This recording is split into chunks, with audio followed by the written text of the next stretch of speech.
오늘 입추입니다. 가을이 시작되는 입추. 근데 가을은 코빼기도 안 보이고 아침부터 폭염만 계속되네요. 그러나 이것이 우리에게 유익하리라고 저는 믿습니다.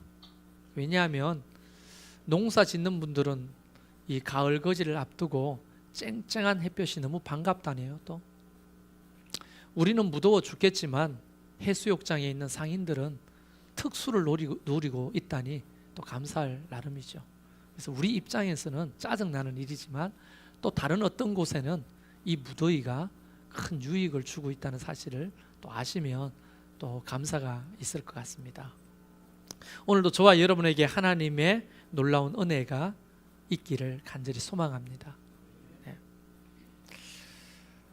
하나님께서 우리를 향해서 가지고 계시는 본질적인 감정이 뭘까요? 하나님이 우리를 향해 가지고 계시는 본질적인 감정, 마음. 네? 잘 하시네요. 일부 예배 때는 사지선다로 줬어요. 미움, 정오, 귀찮음, 사랑. 어떤 걸까요? 사랑. 하나님이 우리를 향해 가지고 계시는 근본적인 마음이 사랑입니다. 여러분 그거 믿으십니까? 사실은 믿음은 이거 하나면 되는 거예요. 충분한 거예요. 사실은 믿음이 깊어질수록 복잡하지 않습니다. 이 사실 하나 붙드는 거예요. 하나님이 나를 사랑하신다는. 그러면 극복하지 못할 게 없고 못 이길 게 없죠. 사실은 여러분 자살하는 사람들이 왜 자살합니까? 망해서 자살해요? 자기의 꿈을 못 이루어서 자살합니까? 또는 사랑해서 버림을 받아서 자살합니까?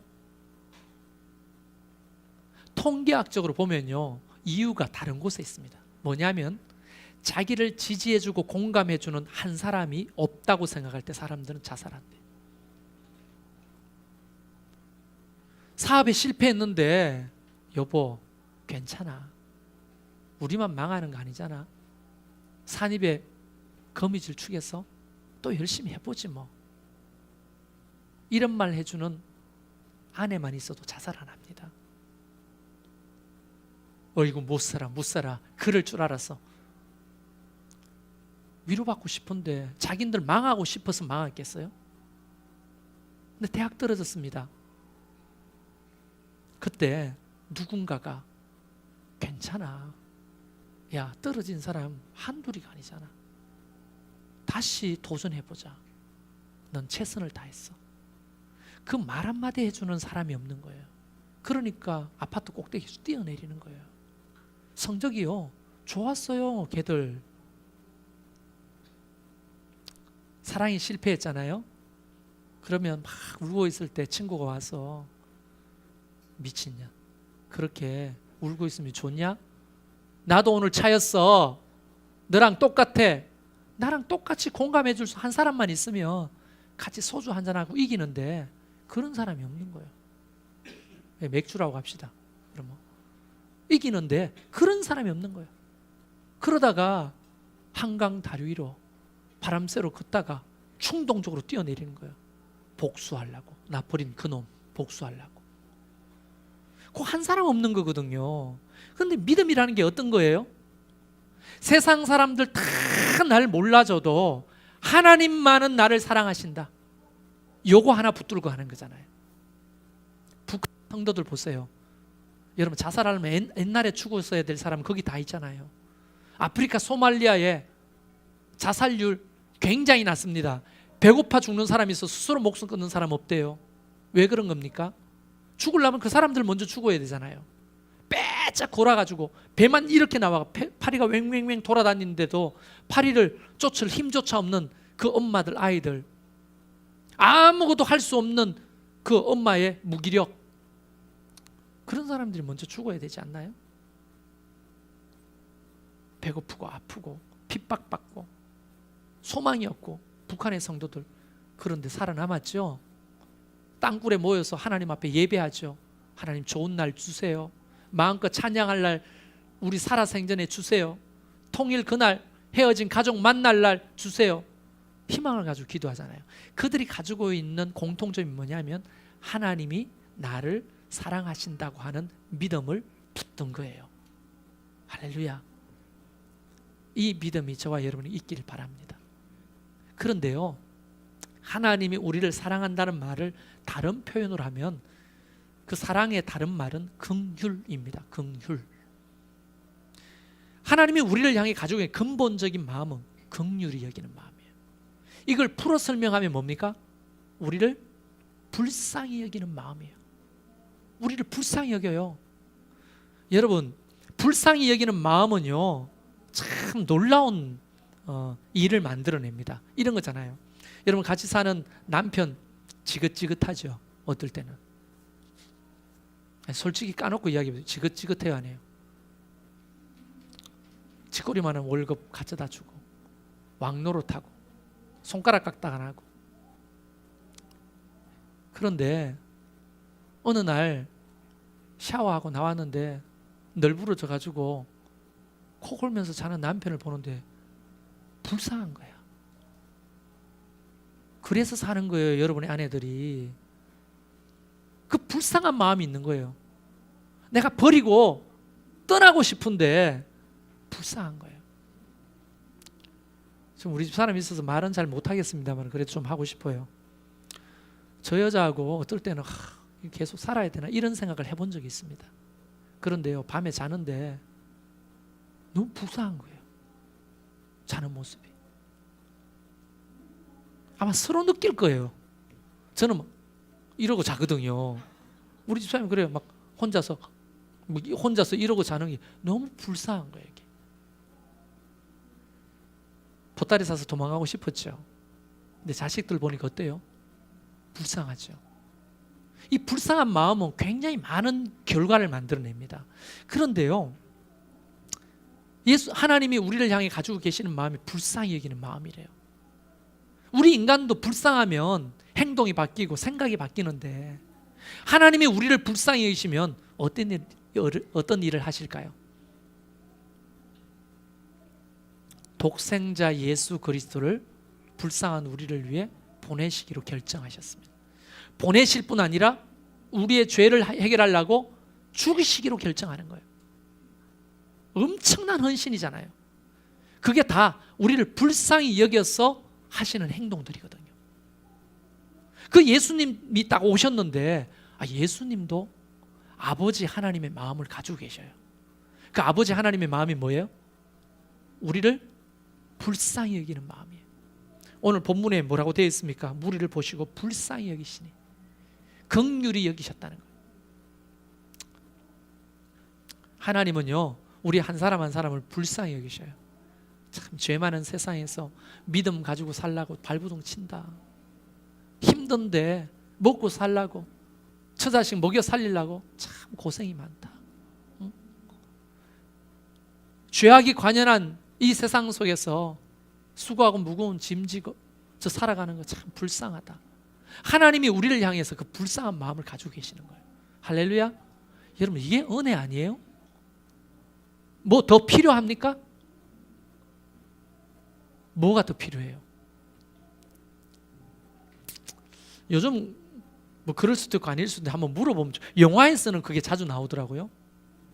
옛날에 우리 부인들이 애 3명 4명 5형제 끌고 남편이 가자는 데로 가는 거예요.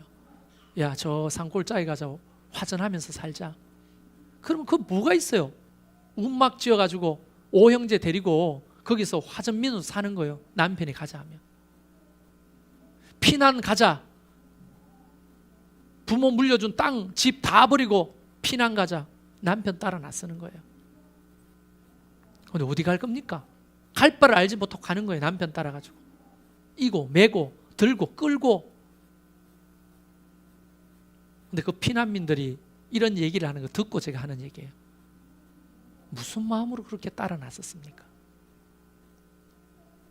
남편이 자기 사랑한다는 거 확신만 되면 어디든 따라갈 수 있겠더라는 거예요.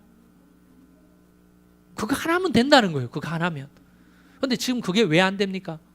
남편이 가자 그러면 가요? 아내 가자면 갑니까? 네 혼자 가라.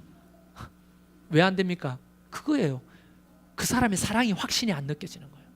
사랑하면 죽는 데까지 따라가잖아요. 우리 그럴 수 있어요, 없어요? 있어요, 없어요? 못하군요. 못해요? 어때요? 할 수 있죠. 사랑한다는, 이 사람이 날 위해 사랑한다면 그거 하나면 되잖아요. 그거 하나면 배고파도 살잖아요. 아파트 없어도 살잖아요. 큰 집이나 큰 차 안 몰아도 당신이 날 사랑한다면 그게 확신만 되면 살잖아요. 가난하게라도. 그거 하나면 되잖아요.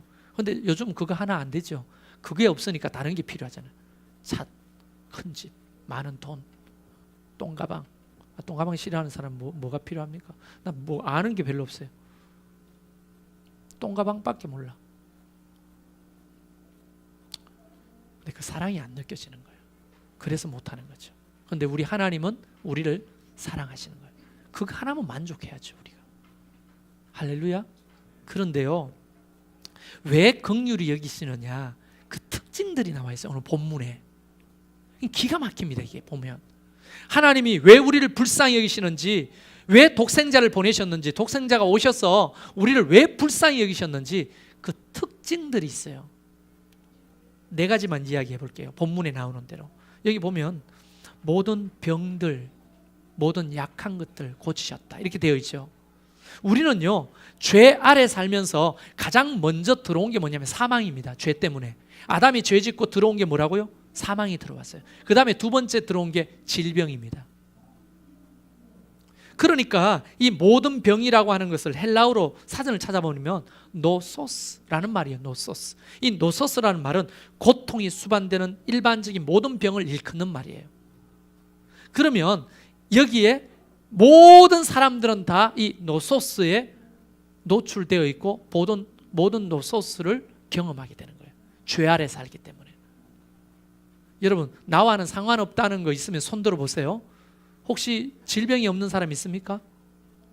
네? 아픈 데 있어요, 없어요? 네? 있죠. 걸어다니는 종합병원 정도는 아니어도 있죠. 건강해 보이는데 아픈 데 있어요, 없어요? 있어요. 아픈 데 있어요, 없어요? 있어요? 네. 안나자매 없어요? 있죠. 건강하게 보이는데 변비는 없어요? 네? 없어요? 무좀 있어요? 비듬 없어요? 우리는요, 모든 질병 가운데 노출되어 있어요. 크고 작은 질병이에요. 하나님 불쌍한 거예요, 이게. 원래 이 질병은 죄가 없었을 때는 없었던 거거든요. 불쌍한 거예요. 걸어다니는 종합병원이에요. 저는 건강해 보여요, 안 건강해 보여요? 진맥을 하면 이쪽에 한의원에 가고 저쪽에 한의원 진맥을 하면 각기 다른 의사가 똑같은 말을 해요. 우리 선생님은 간에 물이 부족하다고, 물이 말랐다고 이런 얘기를 자꾸 해요. 간에 물이 말랐다고 이야기를 하면서 꼭 뒤에 따라붙는 술, 담배를 좀 줄이셔야 된다고 이런 얘기를 해요. 그래서 제가 술, 담배 안 하는데요 하고, 근데 이게 간이 이게 물이 마른 이유가, 간이 물이 말랐다는 건 뭐냐면 간경화, 딱딱해진다는 거예요. 이게. 여러분, 이게 다른 이유는 스트레스 때문이거든요. 이게 가는 데마다 똑같이 진맥이에요. 그래서 뭘 지어 먹으라 하는데, 근데 이게 다 질병이 있는 거예요. 저도 무좀이 있습니다. 또 저는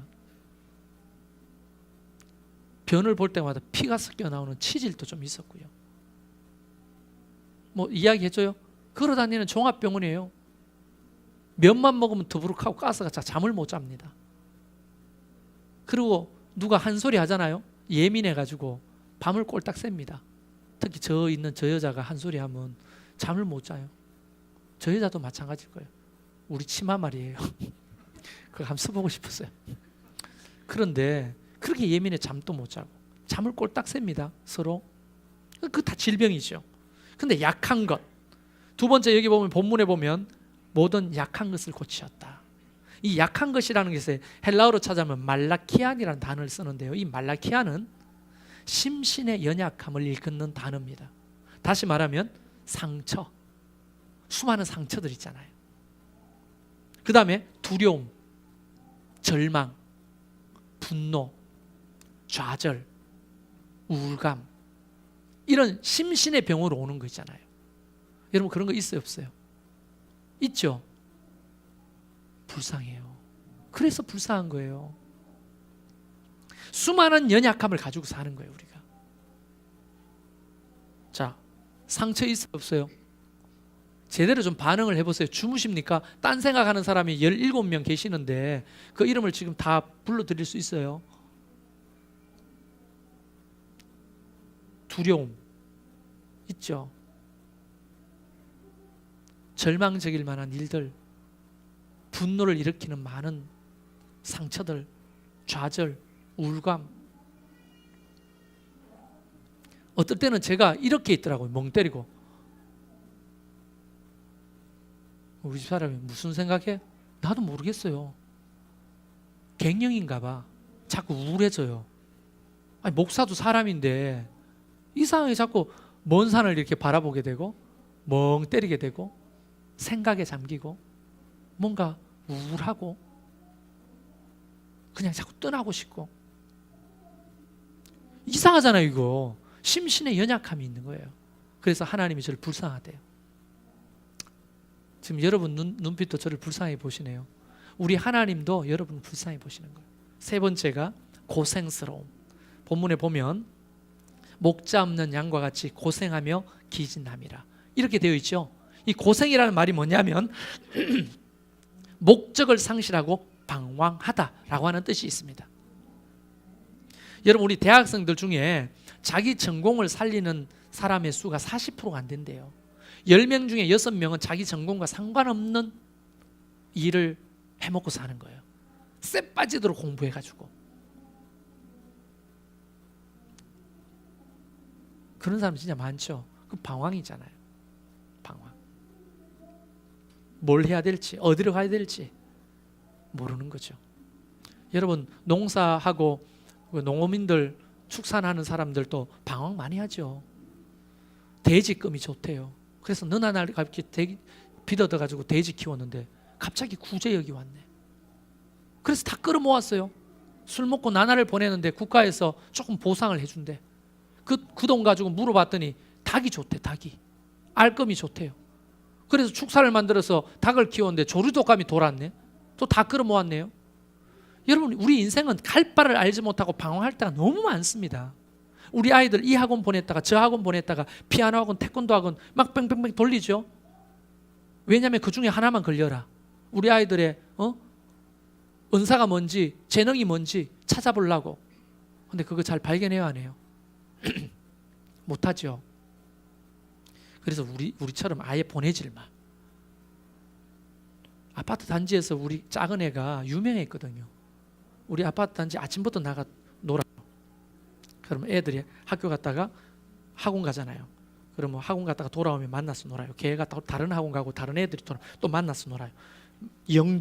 아파트 영접하는 친구들, 학원 갔다 오는 애들 영접하는. 하루 종일 그 자리에 이 아파트 이렇게 10층에서 보면 밑에서 혼자서 공 가지고 놓다 이리 뛰어갔다 저러다 애들만 기다리는 거예요. 근데 걔가 재능이 뭔지 우리가 어떻게 알아요? 보내봐야 알지. 그런데 요즘 재능이 Show me the money 들었죠? 걔가 그걸 하고 싶대요. 그래서 내가 밀어주려고. 근데 예전에는 걔가 꿈이 있었어요. 야구 선수 하는 게 꿈이었거든요. 근데 야구 한다고 해서 우리 그 김나리 신랑이 김학선인데 그 김학선이가 이학선인데 미안합니다. 우리 김동훈, 이동훈도 그 제가 실수해 압니다. 근데 저 이학선이가 우리 집 사람 성도 좀 틀립니다. 좀 용서하세요. 그 야구 선수였어요. 하나의 지명까지 받고 한 프로 야구 선수였습니다. 그러니까 제가 이렇게 말했어요. 한번 목사 아들이라고 좋은 말 하지 말고 정확하게 한번 봐달라. 무조건 야구 하겠다는데 해달라 하니까 알겠습니다 하더니만 딱 보더니만 너무 정확하게 안 됩니다. 동네에서 야구 조금 잘하는 정도입니다. 야구 시키면 안 됩니다. 그래가지고 우리 애가 펑펑 울고 그때부터 공부를 포기했어요. 꿈이 좌절되니까 모든 걸 다 포기했어요. 그때부터 저의 지옥이 시작됐습니다. 학생이한테 원망할 게 많아요. 그런데 이번만큼은 그게 그 꿈인지 아닌지 몰라도 꺾지 않고 밀어줘 보려고. 해봐라 한번. 죽겠어요. 차만 타면 랩 들어요. 랩, 힙합. 시끄러워 죽겠어요. 우리 집 사람은 귀 감고 눈 감고 하고 견디는 겁니다. 어디 시내까지 나가면. 집에 와가지고 계속 이거 들어보라는 거예요. 자기가 썼다고 가사를 하는데 난 도통 무슨 말인지 모르겠어요. 그럼 도대체 뭐 하는 건지 모르겠어요. 저는. 그런데도 해보겠다는 거예요. 밀어주죠. 방황하지 않기를 바라는 거죠. 근데요, 정말 많은 사람들이 방황합니다. 그래서 어떻게 됩니까? 결국 네 번째, 기진하는 거예요. 여기 보면 기진함이 헬라어로 엘림메노이라는 단어를 쓰는데 사전에 찾아보면 결국은 버림받고 쇠약해졌다라고 하는 겁니다. 수많은 거절감, 그 속에서 허우적거리는 상태를 말하는 거예요. 여러분, 제가 네 가지를 이야기했습니다. 성경이 나오는데도 우리는요, 죄 아래 살기 때문에 모든 질병이 우리를 괴롭힙니다. 두 번째, 모든 심신의 연약함을 가지고 있어요. 세 번째, 방황하고 유리합니다. 네 번째, 그것 때문에 거절감을 당하고 기진맥진해지는 거예요. 그거를 마태복음 11장에는 한마디로 뭐라고 말합니까? 수고하고 무거운 짐진 자라고 말하는 거예요. 그래서 우리를 불쌍히 여겨주시는 거예요. 그래서 예수님이 이 땅에 오셔서 이런 불쌍한 인간들을 향해 세 가지 사역을 하셨어요. 불쌍하니까 해결 방법을 알려주셔야 되잖아요. 첫 번째가, 여러분 목장 안에서 이거 나누려면 오늘 열심히 적어야 돼요. 논리적으로. 복음을 가르치셨습니다. 여기 보면 본문에 회당에서 뭐 했다고요? 가르치시며. 영어로 말하면 teaching. 복음이 뭡니까? 복음, 기쁨의 소식. 어떤 소식이죠? 우리가 깨달아야 되는 거거든요. 우리가 배울 때 깨달아지는 거예요. 여러분, 깨달아지면 어떻게 돼요? 삶이 변화되는 거예요. 예를 들어서 좌절, 절망, 두려움 이런 것으로 허우적거리고 방황하는 사람이 있었어요. 그래서 마음속으로 살면 뭐 하겠노? 죽어버려야 되겠다. 여기 있으면 뭐 하겠노? 도망가야 되겠다. 이러고 있는데 하나님의 복음을 배웠어요. 어떻게 깨달아집니까? 그렇구나. 포기해야 될 게 아니네. 하나님이 나를 사랑하시네. 세상 사람들은 나를 다 떠나도 하나님이 나를 뒤를 봐주시네. 나는 빽이 없는 줄 알았는데 나도 빽이 있네. 능력과 힘 되신 그 하나님이 나의 아버지시네. 이게 깨달아지는 거예요. 할렐루야. 여러분, 은혜 받았다고 하는 말 뭔지 아시죠? 우리 생명의 삶 하시는 분들은 저한테 배웠는데요. 은혜 받았습니다. 오늘 찬양송에 은혜 받았습니다. 코끝이 찡하고 눈물이 핑 돌고 마음이 먹먹하면 은혜 받은 거예요? 설교 시간에 웃고 울었어요. 은혜 받은 겁니까? 그럼 여러분 드라마 보면서 울어요, 안 울어요? 그럼 은혜 받은 거예요? 드라마 보고? 여러분, 감정적인 어떤 사인이 은혜 받았다고 말하지 않습니다. 근데 우리는 그렇게 사용해 주로. 말씀 속에 은혜 받았어요. 찬양 속에 은혜 받았어요. 이번 기도에 너무 은혜스러웠어요. 잘못 말하는 겁니다. 은혜 받았다고 하는 것은 은혜, 카리스, 선물을 받았다는 거예요. 그 선물을 뭘 받았냐면 깨달음이에요. 깨달음. 우리가 하나님의 말씀이 깨달아졌다는 거예요. 깨달아지면 어떻게 돼요? 행동이 변화되는 거예요. 삶이 변화되는 거예요. 그래서 나가실 때 목사님 오늘 설교에 은혜 받았습니다 하는 것은 설교가 재밌었습니다 또는 설교가 슬펐습니다, 내 감정이 움직였습니다, 이 정도로 은혜 받았다고 말하는 게 아닌 겁니다. 은혜 받았다고 했더니 깨달음이 왔다는 거예요. 깨달음이. 찬양의 가사 속에서 깨달음이 오고, 기도할 때 깨달음이 오고, 말씀을 들을 때 깨달음이 오면 내가 이쪽으로 가다가 획 돌려서 이쪽으로 가게 되는 거예요. 내가 그거 하려다가 깨달으면 이거 하게 되는 거예요. 내가 죽으려다가 깨달으면 스탑하는 거예요. 내가 포기하려다가 깨달으면 다시 해보는 거예요. 도전. 이게 깨달음이에요. 그래서 예수님 오셔서 뭐 하셨어요? 끊임없이 가르치시는 거예요. 두 번째 하신 게 뭡니까? 복음을 전파하시며. 여러분, 이것은 불특정 다수에게 예수 그리스도의 복음의 말씀을 선포하신다는 거예요. 왜요? 그들이 이 말씀을 듣고 뭐가 생기기를 바라요? 믿음이 생기고, 믿음이 생기면 믿음은 뭘 가져다줘요? 구원은 어떻게 받아요? 믿음으로 받잖아요. 여러분, 믿음은 들음에서 나며 들으면 그리스도의 말씀으로 말미암았느니라. 아멘도 한 번도 안 하시네요. 박태구 권사님 다시 불러와야 되겠어요. 박태구 권사님은 수금만이라도 아멘 하던 분이 왜 말씀에는 아멘 안 해요? 믿음은 들음에서 나며 들음은 그리스도의 말씀으로 말미암았느니라. 할렐루야. 그러니까 예수님은 그들에게 믿음을 주시려고 복음을 선포하시는 거예요. 그래서 믿음이 생겼어요. 그들이 어떻게 됩니까? 구원받는 거예요. 그 불쌍한 죄 아래서 진노의 자녀에서 하나님의 자녀로 구원을 받게 되는 거예요. 그분이 오셔서 또 하신 게 있습니다. 뭐죠? 모든 것을 고치시니. 힐링, 고치시다. 뭘 고쳐요? 병든 것을 고치고 심신이 연약한 것을 고치는 거예요. 여러분, 오늘 여러분 가운데 있는 모든 질병이 다 고침받기를 축원합니다. 그런데 여러분, 질병을 고쳤다고 고치는 게 아니거든요. 제가 신유의 은사가 있어 보여요, 없어 보여요? 예? 있어 보여요, 없어 보여요? 저 다른 교회 다니시는 우리 유 권사님 오셨는데 제가 신유의 은사가 있어 보여요, 없어 보여요? 있으신 것 같아요? 지난번에 한번 고백하셨죠? 기도받고 고침받다고. 그렇죠. 왜 남의 교인은 저렇게 은혜 받는데 우리 교인은 왜 고쳐지지 않나요? 희한하잖아요, 그게. 그렇죠. 저는 신유의 은사가 있습니다. 옛날부터 드러났어요. 그런데요, 제가 신유 은사를 적극적으로 사용하는 때가 있었거든요. 근데 어느 날 하나님이 그렇게 말씀해 주셨어요. 왜냐하면 개척 초기에 신유 은사가 좀 드러나야 사람이 많이 몰립니까, 안 몰립니까? 그것 때문에 기도했는데 하나님이 어느 날 그렇게 말했어요. 육신의 질병을 고쳤다고 그 인생이 고쳐지는 게 아니야. 너는 사람의 생각을 고치고 그의 인생을 고치는 신유의 은사를 사용하라는 거예요. 여러분, 예전에 제가 다니는 교회에 안수 집사님이 정말 식물인간처럼 병이 들었어요. 교회 전체가 금식했어요. 근데 하나님이 고쳐주셨어요. 담임 목사님이 신유의 은사가 있어요. 고침을 받았어요. 그래서 나와가지고 간증까지 했어요. 박수치고, 성도들 다 일어나가지고 박수치고 할렐루야, 하나님께 영광을 돌리자. 근데 한 몇 개월 지나니까 주일을 안 나오는 거예요. 그 부인 권사님한테 물어봤더니 골프 치러 갔대요. 골프 치러. 여러분, 그게 고친 게 고친 겁니까? 질병만 고치는 게 아니라 예수님이 고치는 이 힐링은 그의 삶을 고치는 거예요. 저는요, 그래서 그때부터 이렇게 기도합니다. 하나님, 병을 고치는 거, 1차원적으로 고치는 거 말고 그의 인생과 생각을 고치는 신유의 은사를 저에게 주십시오. 그거는 뭘로 고쳐요? 말씀을 선포하고 가르치는 걸 고치는 거거든요. 그런 의미로 볼 때 우리 교회 신유의 은사가 드러납니까, 안 드러납니까? 네? 드러날까요, 안 드러날까요? 전 강요하는 게 아니에요. 드러나고 있습니다. 그게 더 강력한 거예요. 마태복음을 보면 베드로의 장모가 열병이 걸렸어요. 기억나시죠, 그 이야기?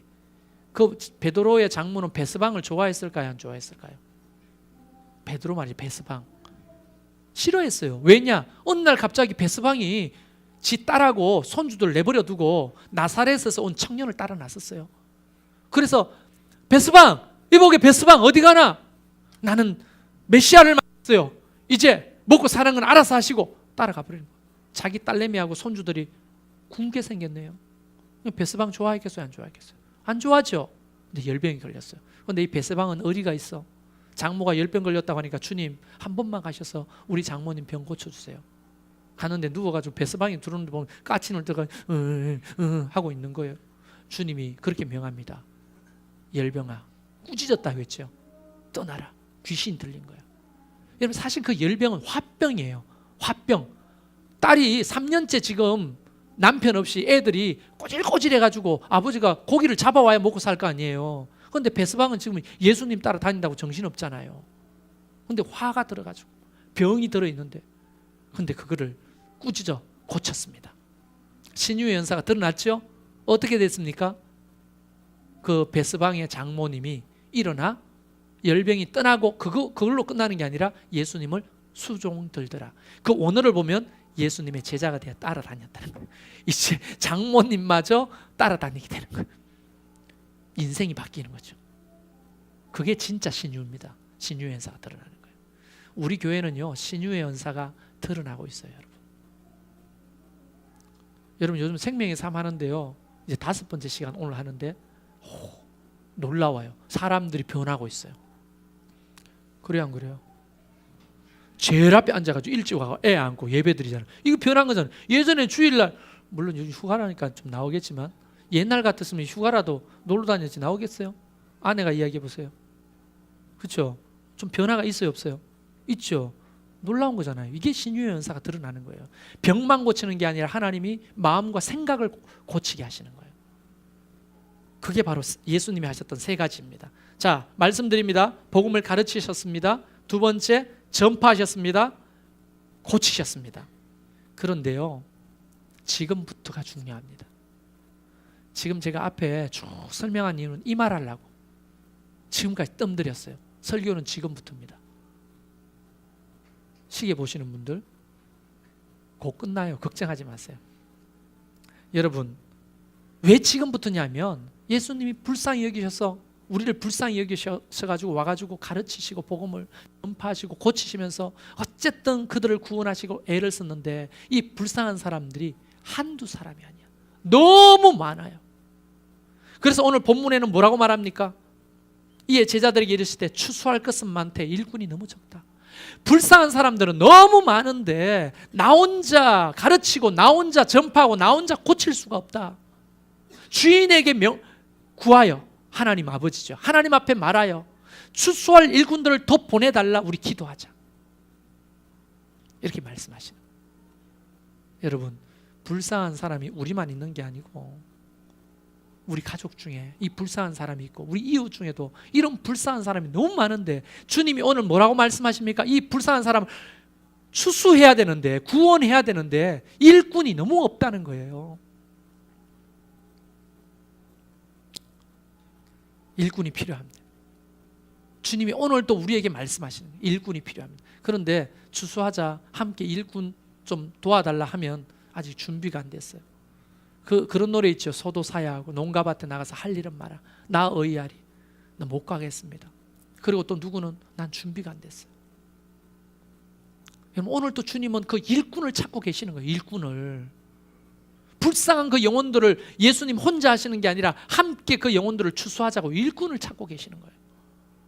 그런데 그 일꾼이 너무 부족한 거예요. 여러분, 그 일꾼은 다른 말로 뭡니까? 제자 아닙니까? 우리 교회 다른 말로 뭡니까? 목자 아닙니까? 우리 모두가 다 이 부르심에 대해서 결국은 순종해야 되는 거거든요. 할렐루야. 어때요? 이 부르심에 순종할 수 있겠습니까?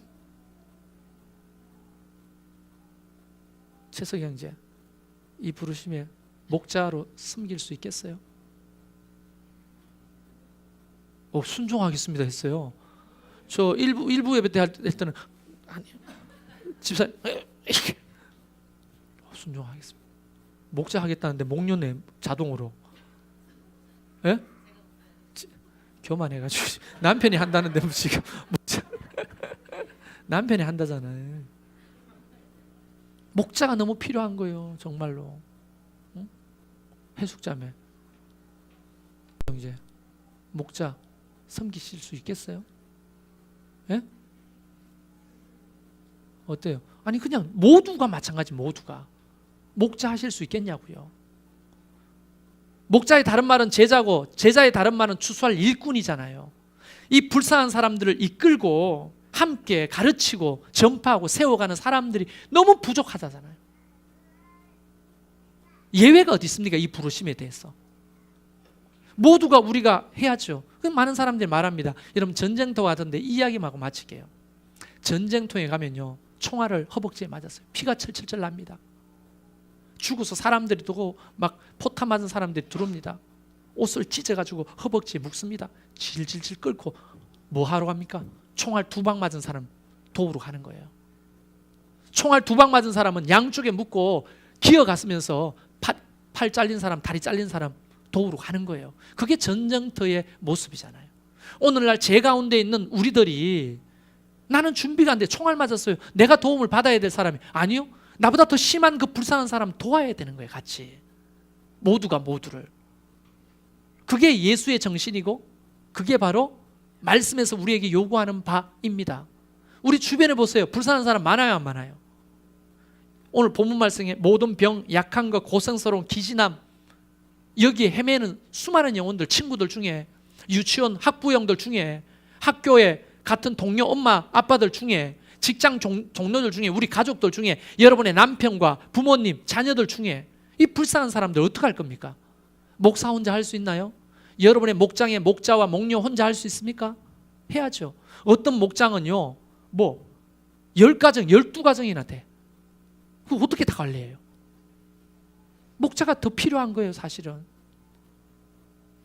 나는 오늘 이 부르심이 특별한 몇 사람에게 부르심이 아니고 우리 모두에게 향하신 하나님의 부르심임을 여러분이 깨달을 수 있기를 바랍니다.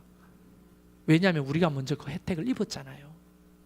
불쌍한 우리를 위해서 하나님이 이 땅에 오시고 죽으시고 우리에게 가르치시고 전파하시고 우리를 고쳐줘 이만큼 됐다면 이제 우리가 주님과 더불어 추수할 그 사람들을 함께 추수해야죠. 그렇게 순종하는 자들에게 하나님이 뭘 주실까요? 능력을 주시는 거예요. 은혜를 주시는 거예요. 한만석 집사님이 너무 집중해서 저를 보시는데 할렐루야? 목자로 섬길 수 있겠어요? 왜 대답이 없어요? 뭐라고 하십니까? 상황이 안 된다고요? 다리에 총 맞았다 이 말이군요. 팔 끊어진 사람이 있어요. 집사님이 도와야 되는 거예요, 사실. 모두가 그런 마음을 가지고 함께 서로를 돕고 세워갈 수 있기를 주의 이름으로 축원합니다. 할렐루야.